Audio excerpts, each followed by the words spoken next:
As everybody is getting settled, I just want to, first of all, thank General Sullivan again for your leadership, sir. It's always good to see you at all these forums, and I appreciate all your support and your mentorship throughout the years. I also want to thank General Brooks and USAPAC for being the host of this event this week, getting great reports on what's happening here, what has happened here all week. I also want to say thank you to our partners and allies, because to us at the U.S. Pacific Command and to Admiral Locklear, the combatant commander, this is a team sport, and we appreciate your support, friendship along the way. And finally, I would like to recognize our industry partners, the people that are sometimes left out. Before coming to Pacific Command, I was the Army Aviation Branch Chief, understood how important our industry partners are to us. I still feel that way. And although I know that, you know, we have we are capitalists in our country. I know your companies are there to make money. I know that. But I also know that the people that are here who come to these forums, you are really the foot soldiers. You are the great Americans who really care about the soldiers, sailors, airmen, Marines, and want to deliver the best product. And I want to thank you for that, and I mean that sincerely.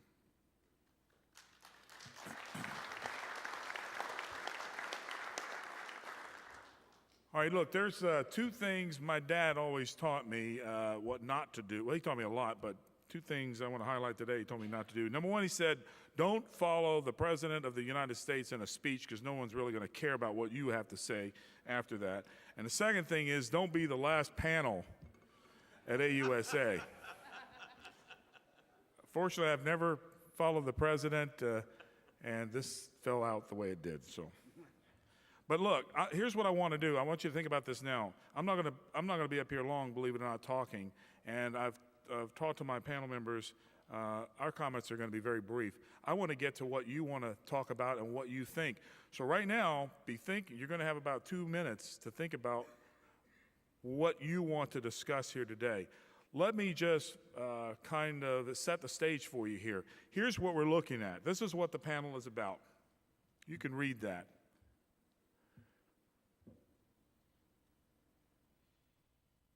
Now, it says in that first sentence there, you know, land forces provide a significant contribution to set the theater for security and stability.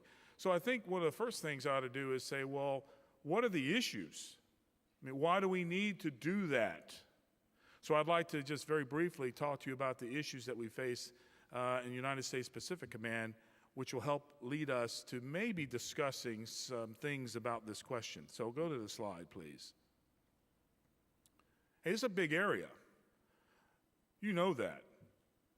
Many of you had to fly here. You know how vast the Pacific is. You know to fly from the west coast of the United States to Hawaii is just as far, maybe slightly under, flying from the east coast of the United States across the Atlantic to Europe.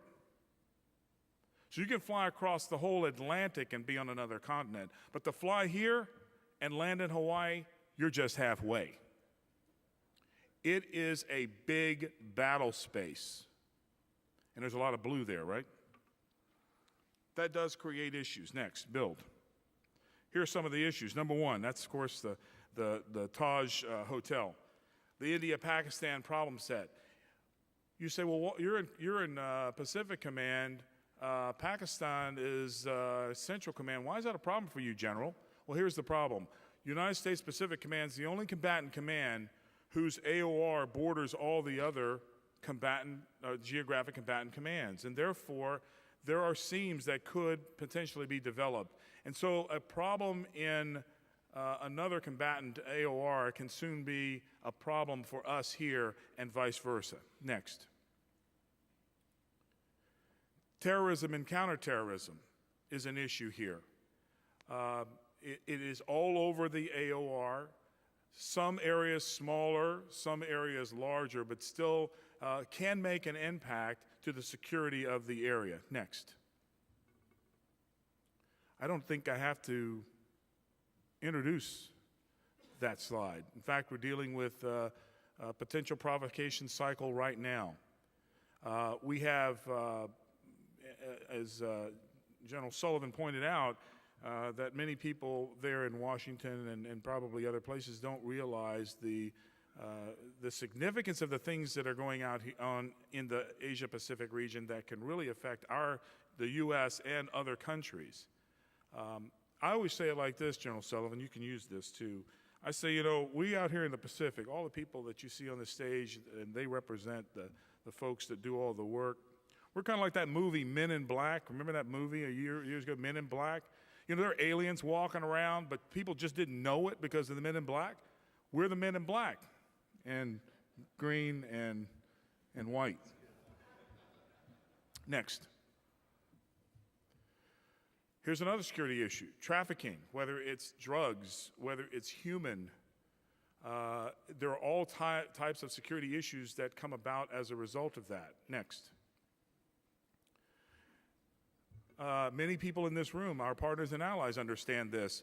The security issues with natural disasters. Most of in fact, in the last 10 years, 62% of the world's natural disasters happen in this AOR.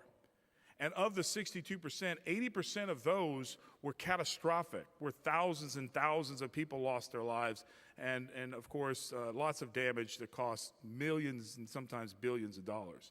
So on that chart, all that's important is that you can see that most of the area there is bounded by either earthquake-prone or storm, tropical storm, typhoons, and the like. Next.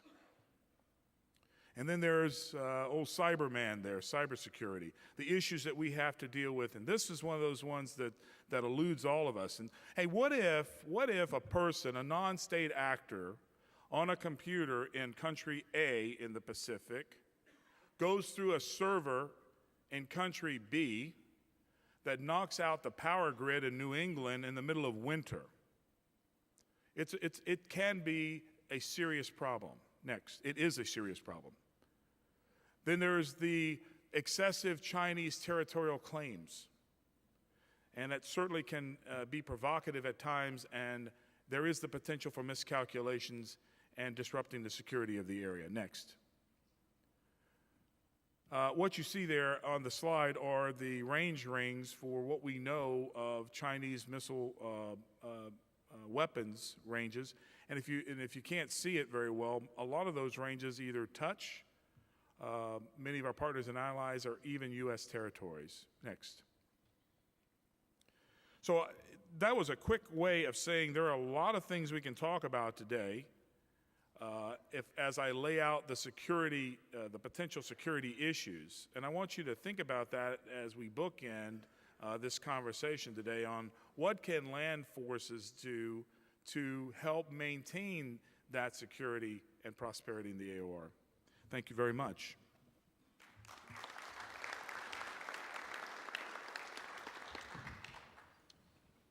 Today, on the panel today, I'd like to just take a second to ask the panel members to do a brief introduction, starting with Rich Simcock here to my right, who's Deputy Commander Mark IV-PAC. General Crutchfield, thank you. Ladies and gentlemen, good morning. I am Rich Simcock, and I'm the Deputy for Marine Forces Pacific. And from a Marine perspective, if you're going to talk about setting the theater, what you're going to get from a Marine is forward deployed forces. And I think, as most of you are aware, our current policy on rebalance towards Asia, that includes guidance from the Secretary of Defense to have 22,000 Marines constantly located west of the international date line. So my thoughts with setting the theater is we're primarily focused on being forward. We believe presence has a quality all its own, and it's understood by our Asia-Pacific partners. We use an analogy a lot as we go around the region. We talk about being a policeman, walking the beat, given that confidence with the continual presence that all is well. And if things aren't well, we're there to react very, very quickly to whatever transpires in a crisis, be it man-made or be it natural. The critical factor in crisis is it's always time.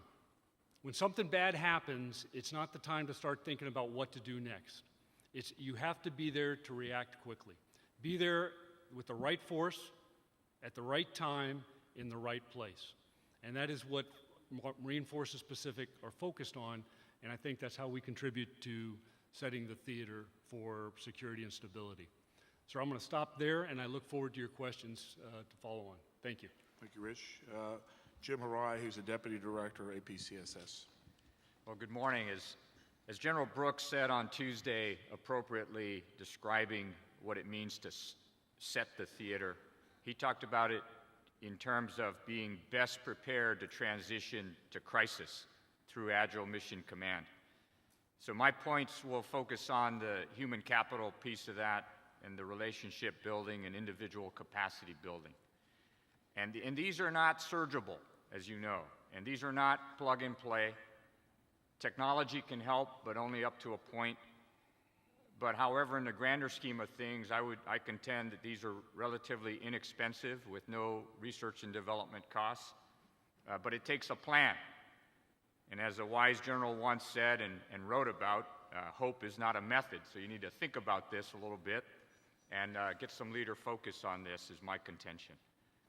Anyway, many of the discussions up to this point on the previous panels have highlighted many ways in which nations' militaries work together and have worked together.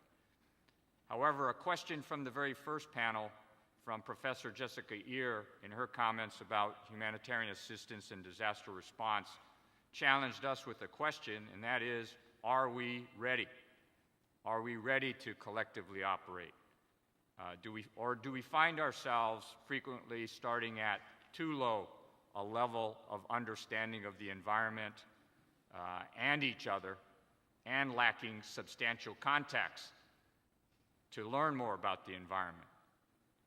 So just as prepositioned stocks help mitigate the tyranny of distance, which, by the way, is probably the nominee for the most used term this week, but just as the preposition stocks help you to do that, we should consider prepositioning knowledge and relationships to mitigate the tyranny of not just the geographic distance, but those imposed by culture and language as well.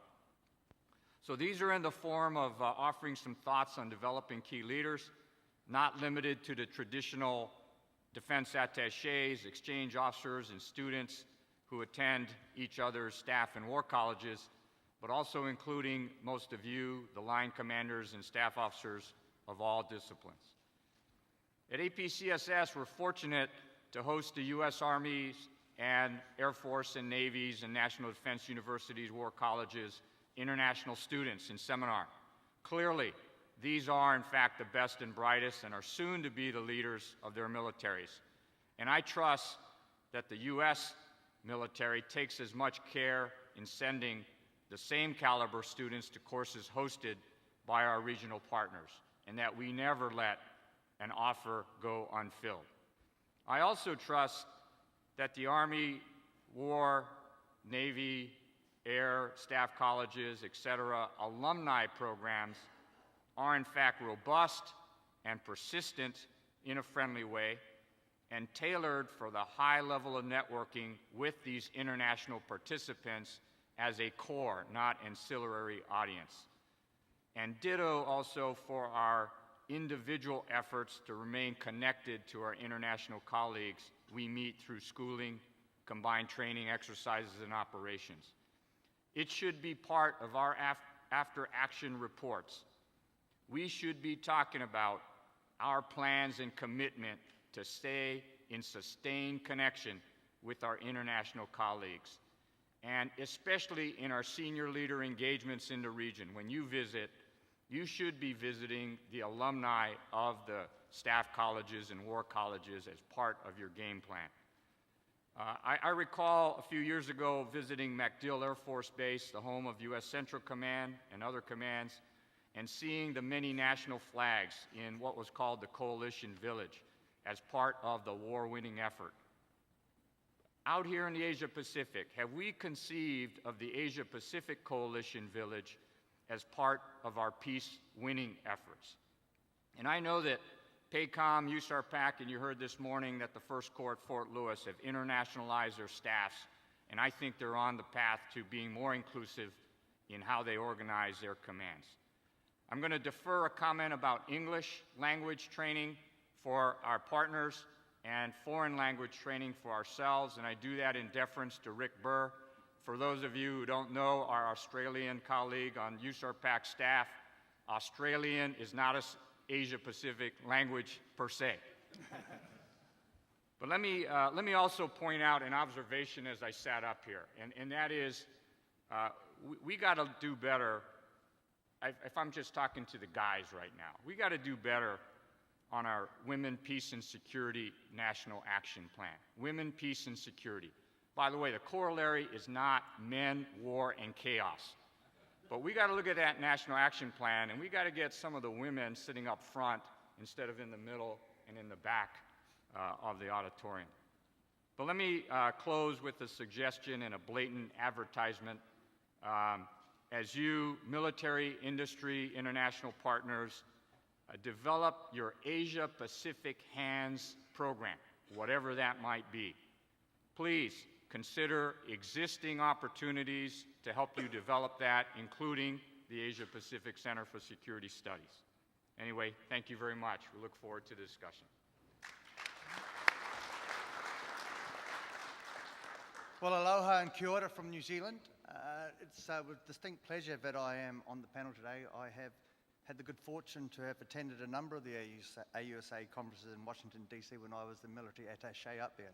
And I've always admired General Sullivan, what the association does, and you and your association should be commended for the advocacy that you provide to the soldiers and the men and women of the United States Army.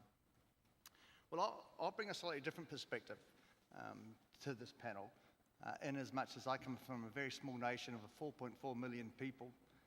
Clearly, the Asia-Pacific AOR is really significant for us. Our 5 largest trading partners, starting from the top, is China, Australia, United States, Japan, and Korea. So the whole security and prosperity of those 4.5 million Kiwis down under is inextricably linked to the security and stability of the region. However, for this morning, I'll focus more on our near region, the Southwest Pacific, which, you know, for a nation of 4.5 million, 4.4, you can't really overreach yourself. We were in Korea a very long time ago, and one never knows what the future holds. But at the moment, our ambitions and focus from a whole of government point of view is on our near region, the Southwest Pacific, which has a number of small nations, which you sometimes think small nations, small armies, your problems are small, but they're not. They're quite significant. It's normally about a lack of resourcing and how you best combine to manage that.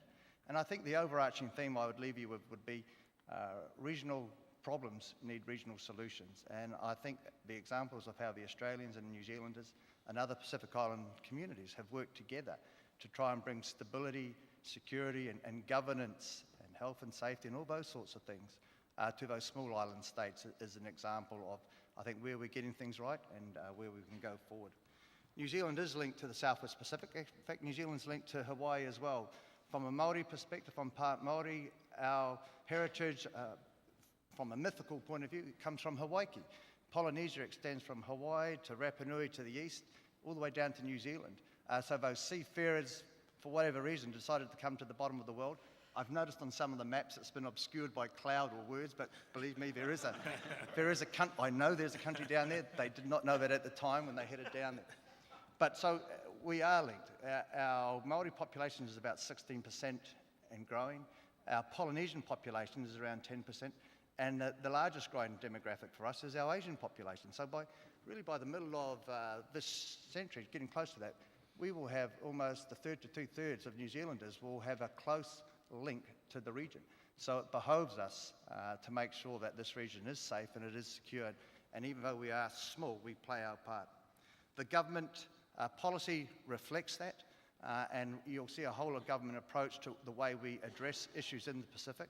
We do work closely with regional institutions, such as the Pacific Islands Forum, which is a very successful body designed to improve the governance, security, and stability of the region.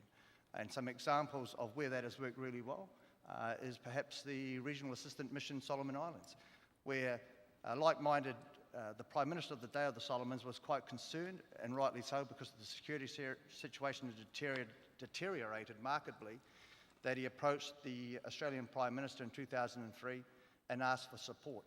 Under the Pacific Islands Forum, they had the Bikitawa Declaration, which enabled foreign members to come to the support and provide assistance in times of security or crises.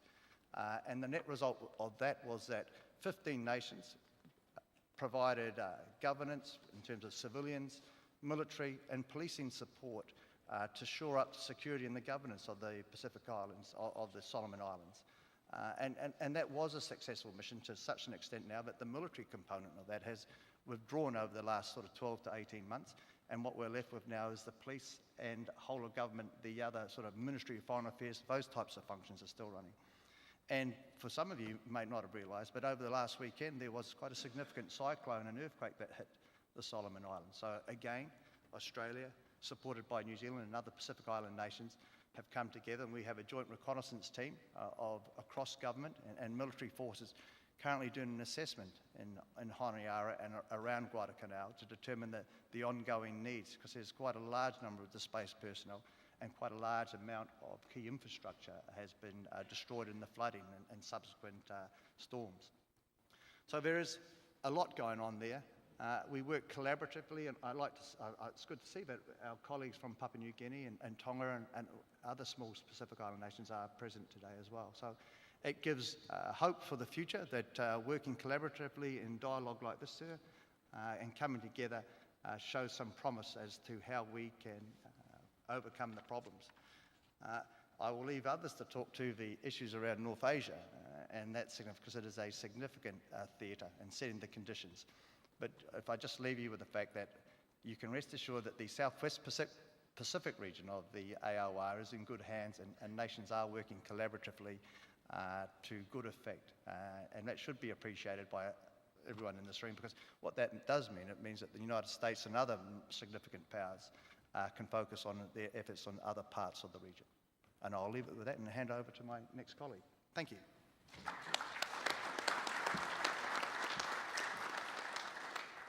So, thank you, and good morning.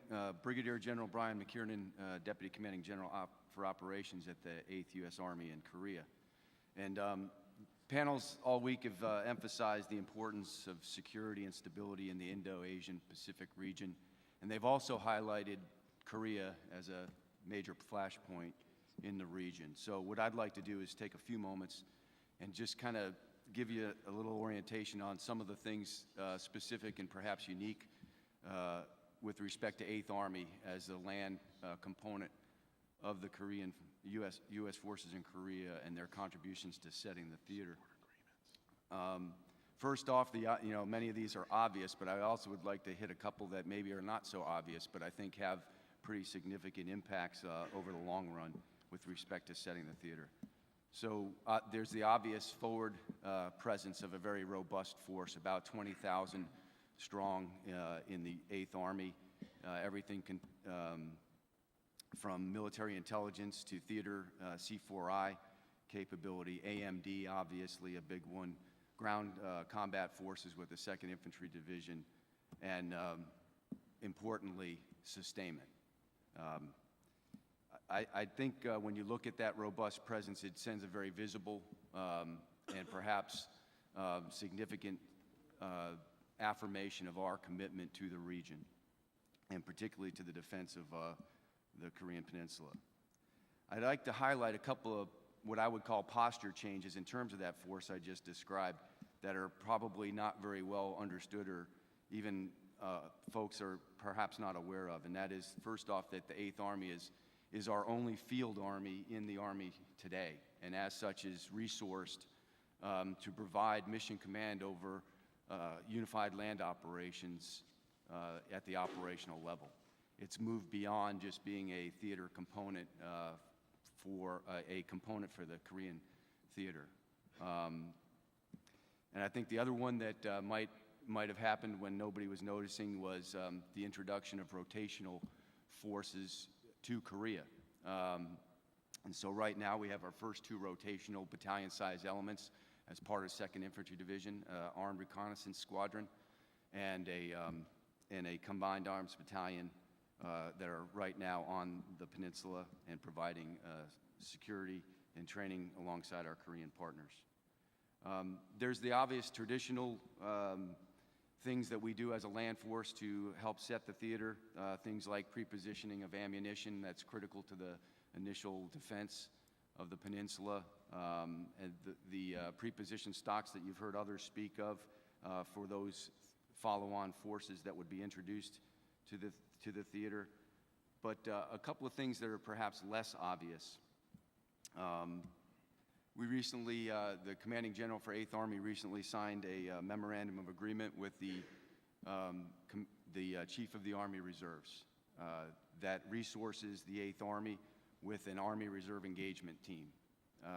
This is a full-time presence of Army Reserve staff inside the 8th Army to provide, to synchronize the plans, the preparation, the exercise and operations of the very significant capabilities that our Army Reserve provides to the Korean theater, particularly in a case of hostilities. So I think an important part of setting the theater there. There's another program, the KATUSA program, a long-standing program, Korean augmentation to the United States Army. This is about 3,000 hand-selected ROK Army soldiers that serve inside U.S. units, sometimes down to the platoon level. Provides an incredible capability in terms of not just military capability, but also cultural understanding and ability to provide translation support. And along those lines, I'd also highlight the Korean Service Corps and a very important sustainment and administrative support to our Army in the form of Korean civilians. In armistice, about 2,200 that provide everything from transportation support for our military operations to administrative and clerical support and translation capability as well. That force would rapidly expand to up to 22,000. So when you think about wartime host nation support, that's a very important part of setting the theater there in Korea. So that's just a couple of things I'd like to highlight for you. More important that we get to the dialogue. So I thank you and look forward to your questions.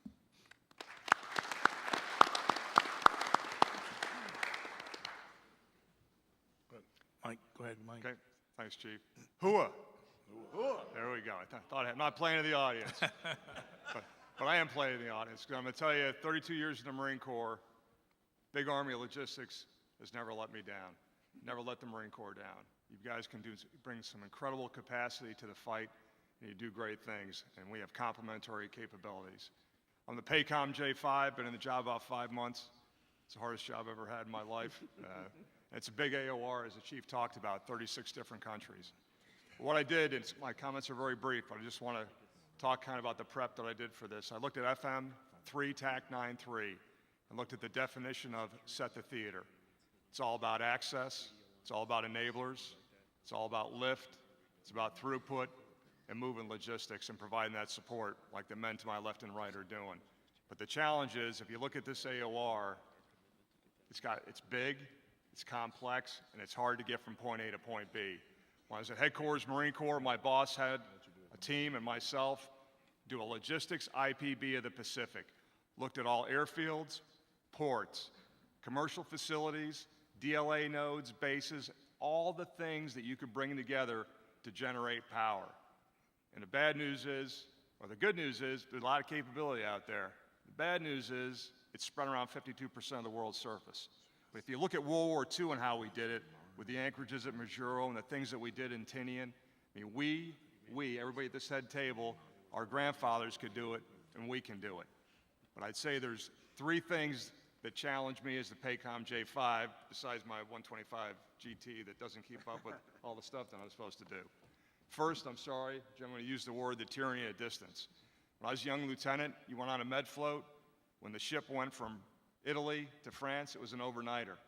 Here, when you go from San Diego to the Philippines, it's 21 days. You go to Mumbai, you go to India, it's 35. So those black bottom speeds, amphib speeds, it takes a long time to get from point A to point B.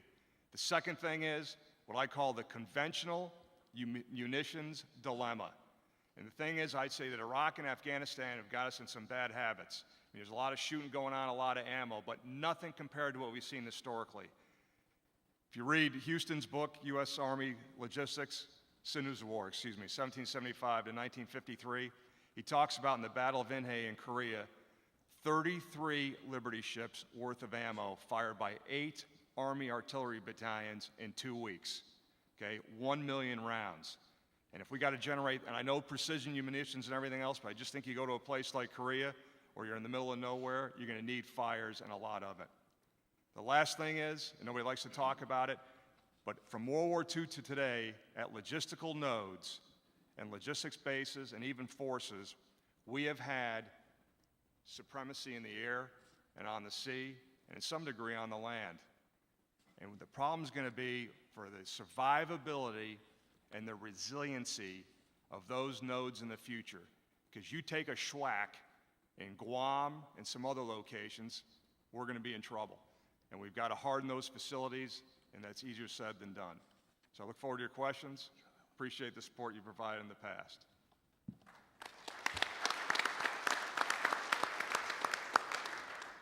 Well, aloha to everybody. My name is Steve Farmen. I'm the Commanding General of 19th Expeditionary Sustainment Command based in Korea. And I just want to take a second to thank General Sullivan, General Brooks, General Crutchfield for giving me an invite to be part of this panel. I'm very honored to be here. And again, to thank AUSA for everything that they do for our soldiers and families. Very much appreciate that. My intent is to build on what's been talked about here and put a logistics slant to the equation. So actually, that was a great segue. That was unscripted right there to set me up for some of the points that I want to make. And before I dive into those two, I just want to mention, just for everybody's information, the Korean Service Corps Battalion that General McKiernan mentioned is a downtrace unit to my organization. So those 2,100 Korean Service Corps, it's a paramilitary organization, very powerful in armistice and contingency when they balloon to over 20,000. So very, very, so just the multinational aspect of that is just inherent in our organization there. So it goes without saying that Korea is a pillar of security and stability. It is an anchor point in the Pacific region for ensuring security and stability and is the nexus for UN multinational engagement as well. This was evidenced just last week when I participated in the UN Command Logistics Summit hosted by USFK J4 in Seoul, which brought 14 sending state nations together to discuss enabling requirements and logistics support needed in the event of a contingency. Everything from mutual logistics support agreements, acquisition and cross-servicing agreements, and bilateral agreements, which we've heard talked about a lot, were all discussed and reviewed to ensure the right mechanisms were in place to enable logistics support in the event of conducting contingency or security and stability operations. As we all know, properly planned, resourced, and executed logistics gives leaders greater flexibility with multiple options regardless of the operating environment. Utilizing forward deployed and deployable resources and leveraging pre-coordinated agreements gives ours and any nation the operational reach, endurance, and means to overcome any challenge. Although often overlooked, logistics and sustainment forces provide the strategic advantage to all global and security and stability operations. In many respects, logistics is the connective tissue that binds these kinds of operations together. Yet, in order to be that connective tissue and execute effective security and stability operations, a set theater is needed. And much of what setting the theater means is inherently logistics-based. There are many perspectives to what set the theater means, but the crux of it is centered around these key tasks: sustainment of AOR Army forces capacities, deployment and RSO&I of forces, access to Army prepositioned stocks, support of non-combatant evacuation operations, sustainment of a senior logistics operational hub, and enabling timely access. There are other tasks associated with setting the theater as well, but many of these key tasks are inherently logistics-centric in nature. So in light of all this, my premise to you today is that in order to meet the security and stability requirements of this dynamic region, it is important that we think differently about how we can leverage Army logistics forces, footprints, and agreements for strategic advantage as a unifying, integrating force for promoting multinational and whole-of-government approach for enabling security and stability operations. In my view, logistics is tailor-made for bridging any multinational or whole-of-government gap seam because from the start, everybody needs it and must have it in order to accomplish any task. So it is a natural integrating force for bringing all these entities together. This advantage manifests itself in many forms: humanitarian assistance, disaster relief, which we've heard discussed a lot over the last couple days, building partner capacity, defending human rights, and deterring and defeating aggression. So clearly, logistics and sustainment is a key element in leveraging any instrument of national power across the dime. That said, also, the U.S. Army is the executive agent for logistics, so we are a central touch point for laying the logistics foundation for security and stability operations in general. In this respect, 19th Expeditionary Sustainment Command, which I have the great privilege to command, is the sustainment logistics anchor point on the Korean Peninsula for bringing our set-the-theater capabilities to life. And we do so by leveraging the strength and power of our ROC counterparts and the strength of our Korean relationships on the ground. Our organization has been serving on the peninsula for over 50 years now, so we bring trust and certainty to the equation. In our continued interactions with our ROC counterparts, UN sending states, and the inherent multinational and whole-of-government linkages to our key mission tasks, both in armistice and contingency, puts Army logistics at the heart of the human dimension for garnering more trust and certainty in our ability to meet the security and stability requirements of this dynamic region. A couple final points. You know, we call the southern hub of Korea, essentially from Camp Humphreys to Busan, the sustainment and power projection backbone for the peninsula. So I would just say to the crowd that smart investment in our sustainment power projection bases across the Pacific is essential to continue enhancing our opportunities in the region and strengthen our relationships in this part of the world, to build trust that can prove beneficial in maintaining relationships and breaking new ground with new relationships. So in closing, as we shape the way ahead together through strong relationships with our allies and partners, assured presence, and an effective strategic communications effort to convey intent and resolve, Army logistics is a key strategic advantage in our quiver as it presents options, integrates actions, brings nations and people together, extends reach and reach back, assures access, and most importantly, leads to a set theater that can deliver mission flexibility, which in today's uncertain and dynamic region is most important. So Korea is a key component to this equation, and as we say in Korea, kachi kapshida, we go together. I hope I've provoked some thought in the crowd, and I look forward to your questions. Thank you.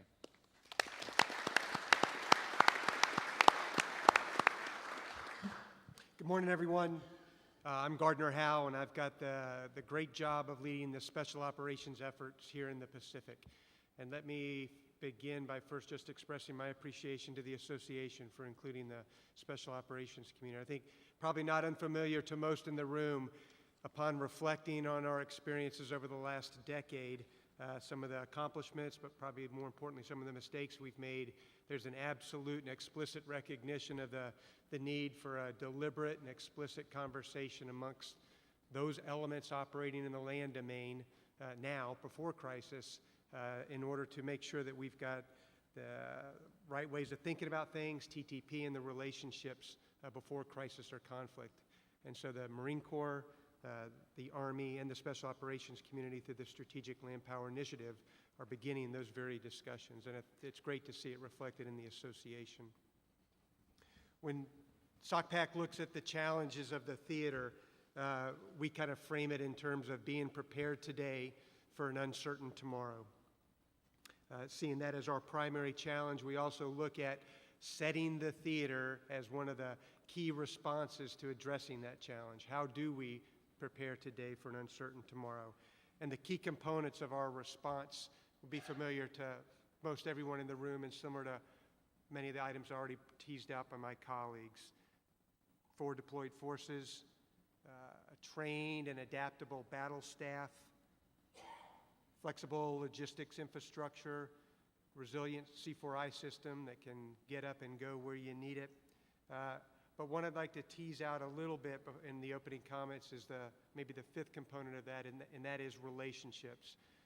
I think there's a clear recognition in the SOF community and really across the broader U.S. military effort in the AOR on the importance of relationships. We can't go it alone. And so whether we're speaking across the U.S. interagency, whether we're speaking across the joint force, or we are thinking across our allies and partners in the region, we recognize that we can't go it alone. We like to think of an explicit task of trying to move relationships to partnerships, recognizing that in a partnership you've got the ability to draw on each other's capabilities and strengths to address perhaps the weaknesses or shortcomings of the other. And you get to a partnership through trust. We're probably all familiar with the term or the phrase that you can't surge trust. And so we look at our efforts on a day-to-day basis of trying to establish that trust now, establishing partnerships now to help us address an uncertain tomorrow. Again, thanks to the association. It's a pleasure to be here with my colleagues as part of the panel and look forward to your questions. Chief, back to you. All right, thank you very much. Here's our ROE for this. Panel members, please keep your answers short and concise so we get more questions. For the audience, we have some questions that you've written down. I'll use these, but I'd much rather hear from you. So we'll start with this to kind of get the dialogue going, but if you have a question, whether you wrote it on a card or not, please, let's talk to each other. That's the beauty of this. So with that in mind, let's go ahead and just get the conversation started with a pre-positioned question. And I would like for General Kelly to answer his pre-positioned question. Okay. Well, the question is, apparently it's simple, so it says. In the context of security and stability, although you are in good hands, I guess the question is, what keeps you awake at night? Normally I'd say my missus, because she likes talking. But I suspect that's not what the answer to this question is. But look, if I was to be in a reflective mood, you know, we're about to commemorate the 100th commemorations of the start of World War I, and next month is the 70th commemorations for the Battle of Cassino. So what that history has shown us is that through misstep and mistakes and errors of judgment, individuals can lead the world on a course of destruction and chaos for a significant period of time, and it has a lasting impact. And within this region, we do have some regimes that are unstable, and so those types of missteps can have significant consequences. For New Zealand, where we are at the bottom of the world, we can be naive in a security point of view, because we are literally at the bottom of the world. But events in Asia Pacific have an impact on all of us. So it doesn't quite keep me awake at night as my wife does, but it's something that I would ponder as we go into these significant commemorative events, and the significance and the impact that flows from people making dumb decisions. Thank you. Before we go to the next pre-po question, do I have a question from the audience? Come on. All right, keep thinking. I'd like to go to, we have one. Go ahead. Yes, we've been all over the topical matter of readiness, tyranny of distance, quite a bit of other things. And there has been some discussion on alliances and relationships. To what degree are there obstacles of significance in the alliances and relationships? Could they be more formalized? Should they be more formalized? Can you all of you talk a little bit about that? I'd like to start very briefly, and I know, Mike, you'd have something also, General McKiernan, but I'll tell you, one of the obstacles from my point of view as the Chief of Staff is not so much with the agreements, although there are some things we could do better. I will tell you my one biggest obstacle is our ability to communicate. And I don't mean language communications, I mean technical means. That was very evident as we did exercise UFG, as the PACOM command has operationalized as a warfighting headquarters and plugging into some of these engagements now. UFG showed us that we have some technical issues that we have to get through. And that is a big concern for me as Chief of Staff and also for Admiral Locklear. I turn it over to the panel. So what I'd like to talk about is what I call the tyranny of history and the axis of friction when it comes to relationships. I'm talking specifically about China, Japan, and South Korea. And in my travels, I never realized how visceral those emotions run when it comes to that relationship. I was in Beijing with my counterpart, a two-star. They have this, it's like white lightning and a white jar, and he'd had a few of those, and he's a good man. He's a professional man. But he brings out an iPad and he starts showing the video of the equivalent of their Saving Private Ryan, but it's Chinese troops and Japanese troops fighting in the streets in 42. As you know, that conflict went from 37 to 45. And then one of the colonels came up to me after the trip. He goes, "I want you to read a book." He goes, "Read Forgotten Ally." And I'll say as a Marine, I spent a lot of my education reading about what my uncle participated in the Pacific in World War II and never really thought China much of a theater, and how wrong I was. Because when you read that book, Forgotten Ally, you learn that the Chinese lost between 15 and 20 million killed total. Those are the estimates. That the Nationalist Army lost 3.25 million. That the Chinese Communists lost about 500,000. And the Japanese, who again were there from 37 to 45 and committed some horrible atrocities, that of the 1.75 million that they had killed in World War II, 22% got killed in China. So as you try to kind of forge those relationships and kind of come over those frictions, it's extremely hard. And I just want to finish by saying, on a related question I got to this is, Korea and Japan share common values and some bad history. Can we bring them together? Here's some good news. Next week, we're going to have defense trilateral talks in Washington, D.C. at the 2-3-star level, and we're going to have Japan, South Korea, United States, and we're going to be talking. So we measure progress in these relationships incrementally. There's going to be no Hail Mary, we're going to get there right away. It's going to be step by step, handshake by handshake, talk by talk. Thank you. I'll go to another pre-poll question, then I'd like to go to the audience. So the next pre-poll question is with Rear Admiral Howe. Got a question here, and I'll run through it for you. The U.S. Army is moving toward the concept of regionally aligned forces. How does this concept conflict with or complement traditional soft missions like foreign internal defense and training assistance with indigenous forces? So just hats off to the Army for this concept for regionally aligned forces. I think it's absolutely complementary towards soft efforts and is incredibly value added for the Pacific, and I'll unpack that really along two vectors. I think when you consider the nature of the PACOM AOR, and as the Chief mentioned earlier, or as we think about it at SOCPAC, a AOR that is characterized by complexity, diversity, and dynamism, all of that puts a premium on a force that has a nuanced understanding of the environment in which it's operating in.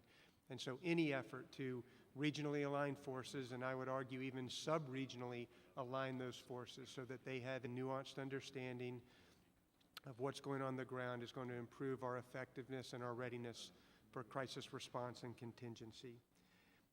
And then the second vector in which I think that this is an incredibly complementary effort goes to the notions of relationships and partnerships. So with regionally aligned forces or sub-regionally aligned forces, the degree to which within our own military, across the joint structure, we've got forces with increased personal relationships among commanders and operators that are focused on that region. we will be better for it. And similarly, if we are able to focus their efforts on the relationships and moving those relationships to partnerships with our allies and the military forces with which we're working within those regions, we are better postured. Thank you. Sir. We have a question. We have a question in the back, and then, sir. I asked the Admiral that question. I just wanted to follow up, and the reason I asked it is that in some ways the regionally aligned force concept could be looked at as usurping some of the traditional roles, and you clarified that, but it could also be an opportunity to free up special operations forces to do other things that maybe the more conventional force can do in the theater. Yes, sir. No, and I think that goes straight to the conversations that General Brooks and I have had along all of these lines. There's plenty of work to be done. There's absolutely plenty of work to be done out there. From a sock pack perspective, we are looking at it absolutely in terms of it's not a zero-sum game out there, and there's very appropriate work for everyone across the board. And the benefits of that focus in this environment far outweigh any concerns about who might be stepping on whose toes. I guess one of the great things about being here is you're about as far away from Washington, D.C. as you can be and still be in the United States. If we get back to sequestration in 16, how does that impact all of your jobs, and how do you think that impacts the perspective of all of the allies, the 38 nations that are in this AOR, going back into the sequestration fight?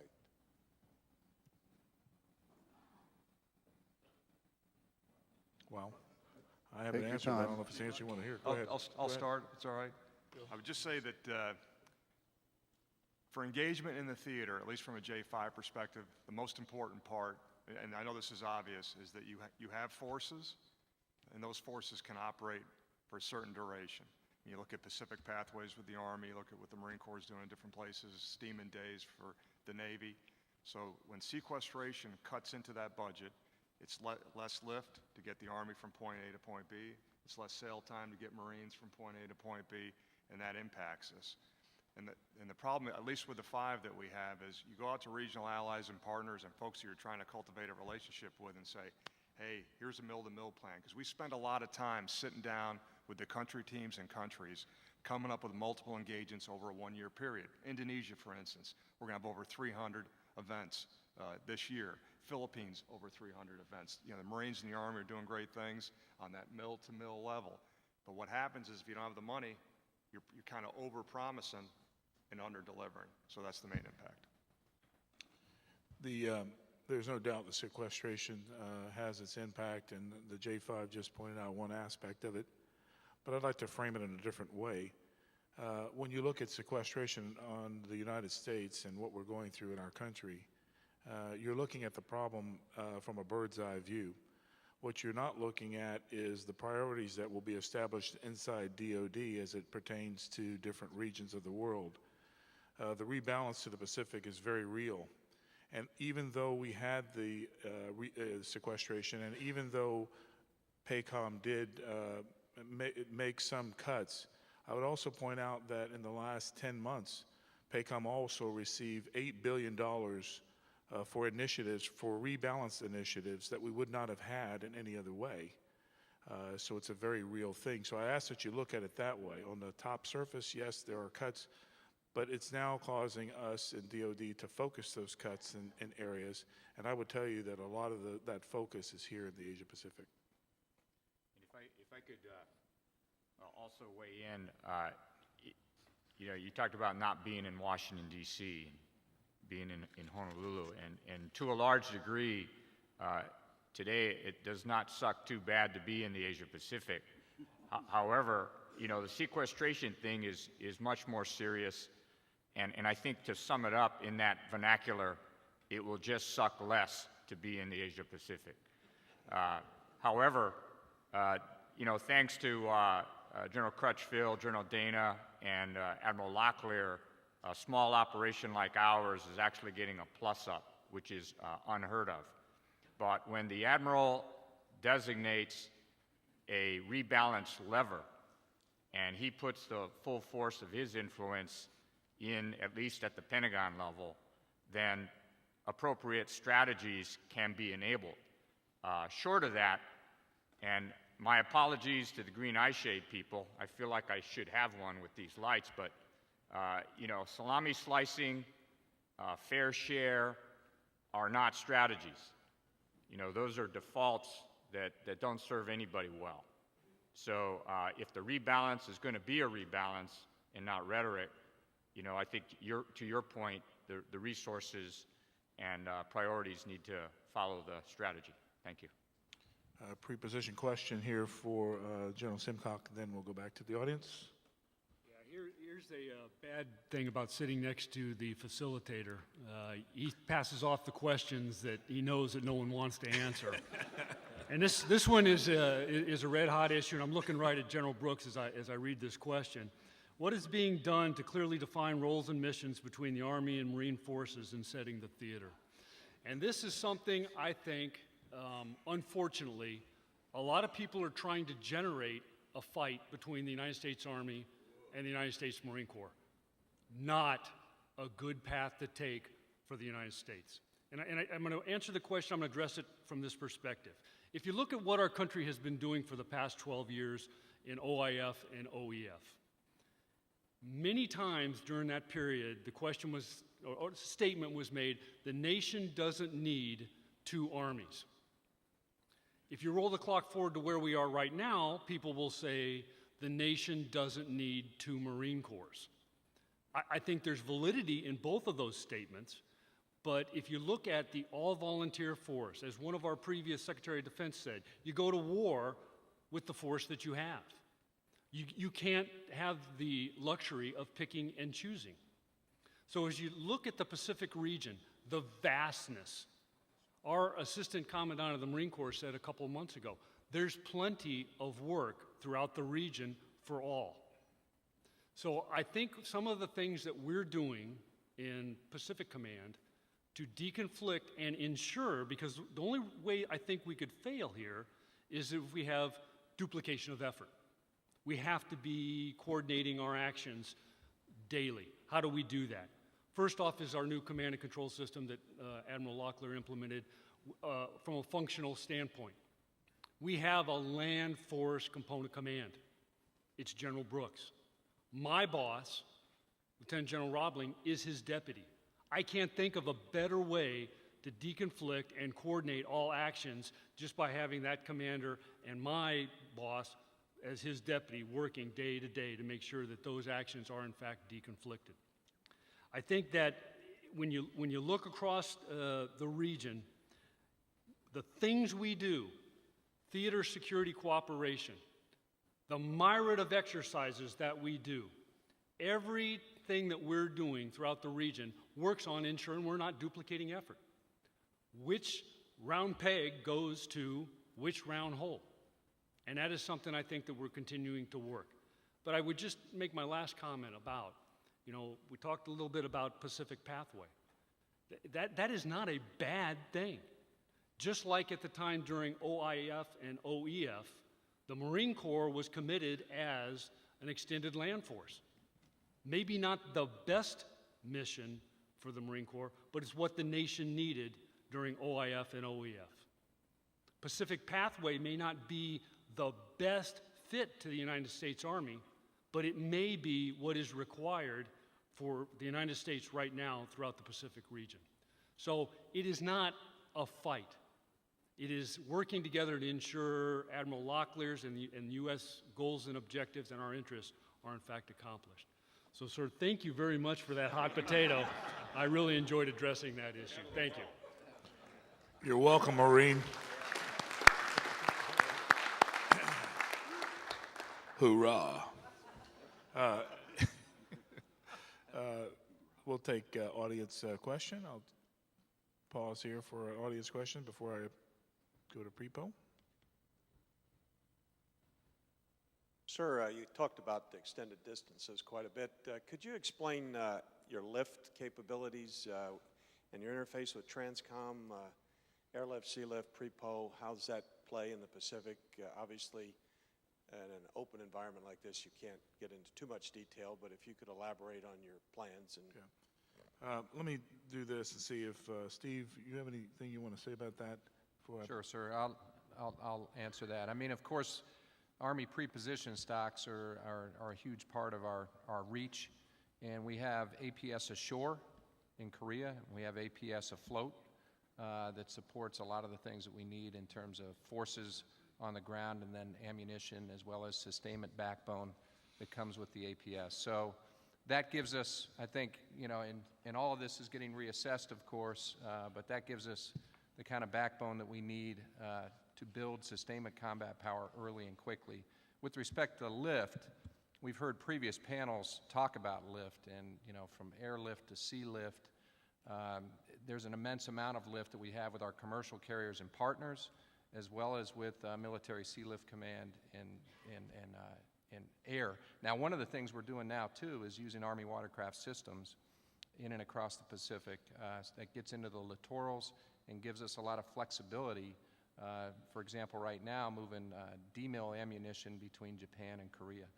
So a lot of options out there. I don't think there's the bottom line is I don't see a shortage of lift, strategic lift. It's just a matter of planning it smartly when the time comes and getting the requirements and the precision in the requirements. I hope that got at the heart of that a little bit. I know I'm supposed to be reattack. I just want to speak for the Marine Corps for a second, and Rich, if you can chime in. But just on the Marine Corps side, I mean, some great things for us in terms of lift. The JHSV, great capability, absolutely tremendous. 10th ARG, moving to San Diego. We got the MPF squadron off of Saipan, all great capabilities. And again, I'm not playing to the audience, but for Transcom folks in here, when you got to generate the machine, you generate the machine. And I'm going to give you a really quick story out of Haiti. You know, I've got Admiral Hardachek calls me on the phone. He says, I'm not making this up, by the way. Okay, he calls me. He says, you're going to have a plane land in the harbor. A man's going to get in a rubber boat and come to you. He's going to have a cell phone, and whatever you want, you tell him. So this is what happened. Plane lands, guy in a rubber boat comes to the shore. Hey, what do you need for the Haiti op? I said, I need A, B, C, D, and E in terms of barge lift, tugs, everything else. He gets back on the plane. Okay, 2 days later, stuff shows up.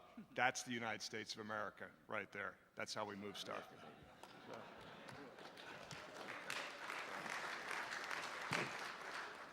Go ahead.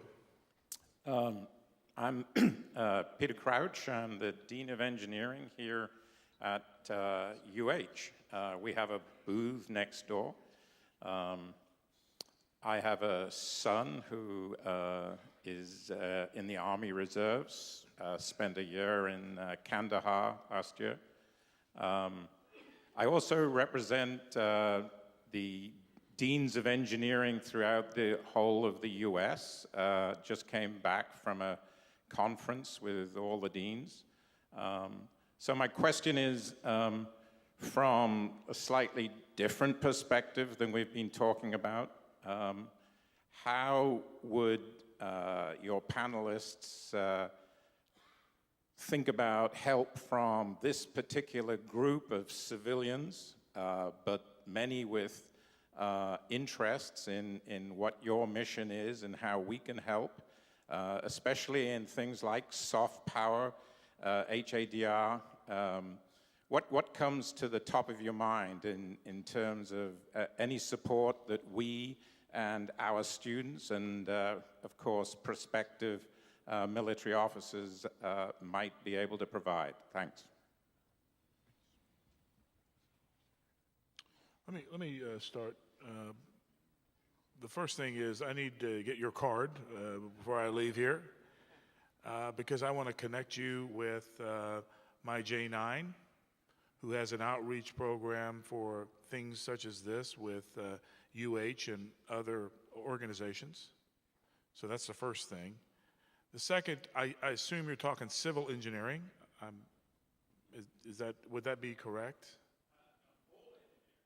All engineering? Okay, all right. Well, that's even better. I had a conversation with a president of a country, and I won't, because some of this is, some of the conversations probably need to keep to myself, but he was very frank with me about a few things, and it was one of the countries in Asia Pacific.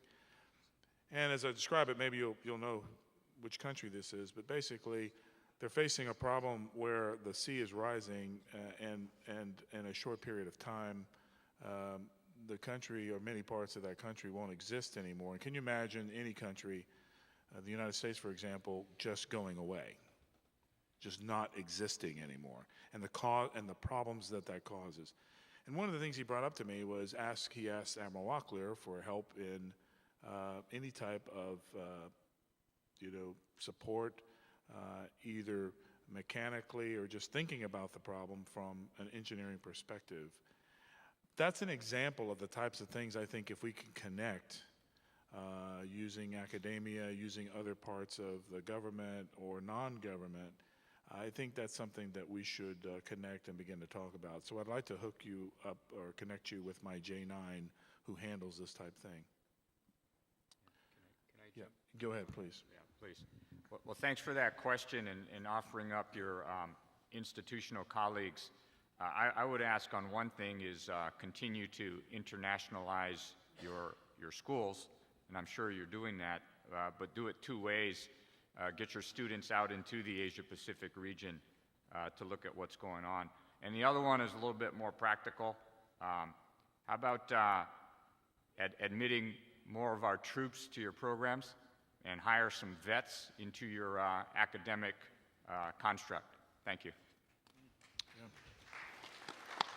I'd like to, before we go back to the audience, Brian, I think I gave you a question, and I don't think you've spoken yet, have you? I'll put you on the spot. Okay, sir, thanks. The question was, please discuss fires and fire support capabilities within the 8th Field Army.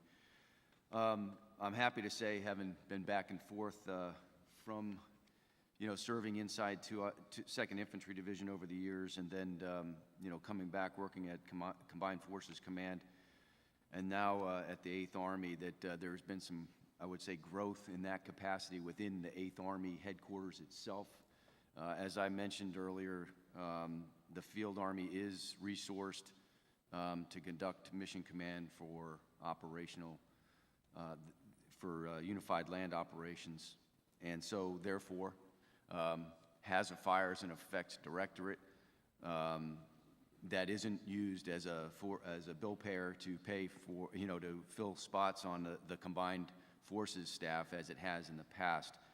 So when you look at fires, obviously the focus and the tasks associated for fires will change over the course of the operations should something untoward happen on the peninsula. But when you think about the problem set for conflict there on the peninsula, and my partner to the right here highlighted the importance and kind of the consumption rates that traditionally we saw in the Korean War.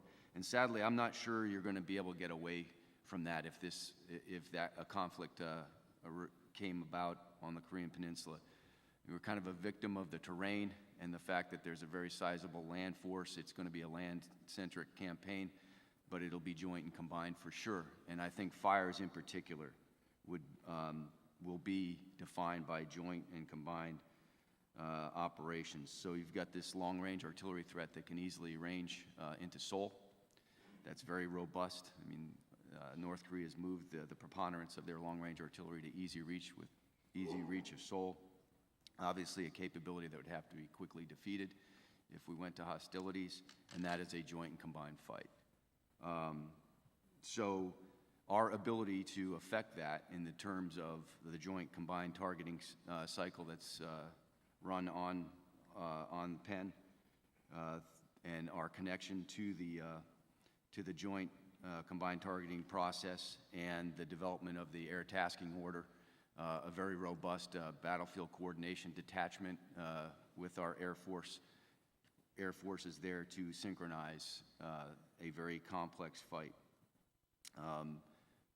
We have a fires brigade with 2 MLRS battalions that is central to the initial defense of the Korean Peninsula as part of that counterfire task force that is now led by the ROK Army. So the 3rd ROK Army being the headquarters primarily responsible for the defense of Seoul and responsible for that. So obviously robust liaison to that fires element at the 3rd ROK Army to command and control a very tough fight for the first 5 to 7 days. I think that we have to take stock of the fact that that would certainly cause certain challenges for us. And I think first and foremost, when you look at the consumption rates for rockets and missiles in particularly, we are going to have a robust sustainment capability and an ability to keep our operations going, as well as the ability to replace systems that might be lost. And so that's something that we continue to refine and work on. And I think the other thing that we've made great strides over the years, but there's still much work to be done, is our interoperability. Our tactical data systems are not common to the two forces all the way down to the tactical execution level. And that'll obviously pose certain challenges with deconfliction and synchronization, integration of those resources. So we do a lot of, as a matter of fact, right now, we're doing a combined counterfire exercise with the 3rd ROK Army, so 210th Fires Brigade, critical player in that. Kind of the main effort for the first 5 days or so, maybe 7 days of the war. So that's kind of in a nutshell where we're at, but I think to highlight, again, the need to do this in conjunction with a combined U.S. ROK Air Force, because they are critical to that fight, and vice versa. The Army provides significant fires in support of the Air Force as they execute their initial tasks in hostilities. So I hope that got at some of it. I think, are we reaching the time? I don't want to go over here. Are we about wrap up? 5 minutes? Okay. I've never been accused of under time. I know it seems like it's going on. No, I'm okay. Any questions before I go to pre-po question? Any questions from the audience?